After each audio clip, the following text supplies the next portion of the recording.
Over the Supreme Court, Thirdway Alliance presidential candidate is expected to file 2 cases against IEBC this afternoon. NTV's Enoch Sikolia has been monitoring these events. What are the details, Sikolia, as we speak?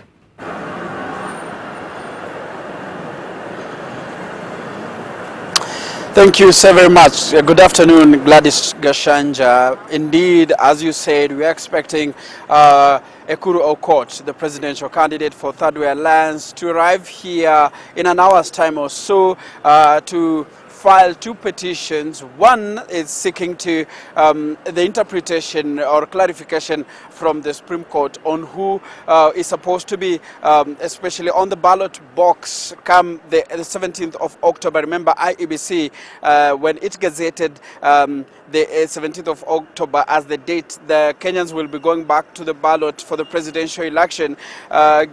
Maintained that only Raila Odinga, and who was the first petitioner in the case against the re-election of President Uhuru Kenyatta, and President Uhuru Kenyatta at that time, who was the president-elect, will be facing off in the fresh elections. But Ekuru Aukot has disagreed with that.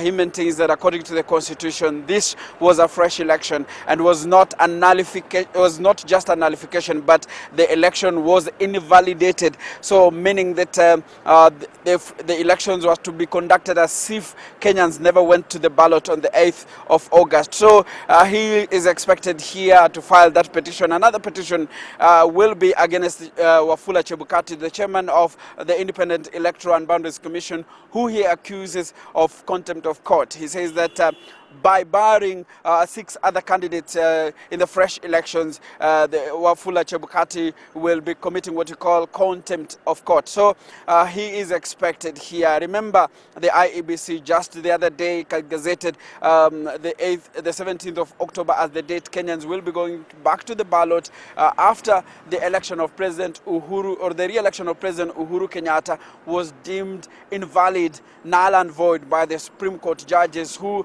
actually found that the accusations by Raila Odinga that IEBC conducted the presidential election that was marred with irregularities stood, and so they nullified the re-election of President Uhuru Muigai Kenyatta. And you remember that outcome by the Supreme Court has received lots of criticism from the Jubilee Brigade led by President Uhuru Kenyatta. Just yesterday, while campaigning in Kajiado County, he lashed at the Supreme Court, where he maintained that actually the will of the people was thrashed by the Supreme Court, and maintaining that the people are supreme. But remember, that argument has also been criticized by a quarter of Kenyans, some of them who feel that actually the Supreme Court is a creation of the people, and the people who gave the mandate of the Supreme Court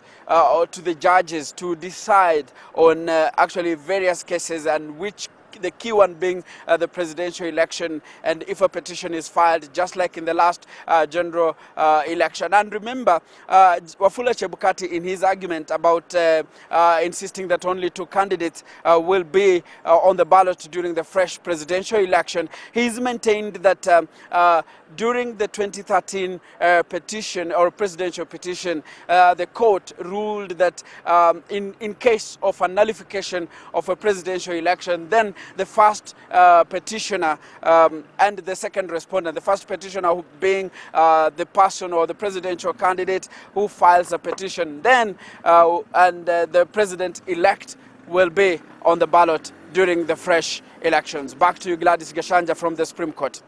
Yes, thank you, Enoch Sikolia, speaking to us from the Supreme Court, where Thirdway Alliance presidential candidate Ekuru Aukot insists he needs to be added onto that list that will be going for another presidential election come October 17th. Now,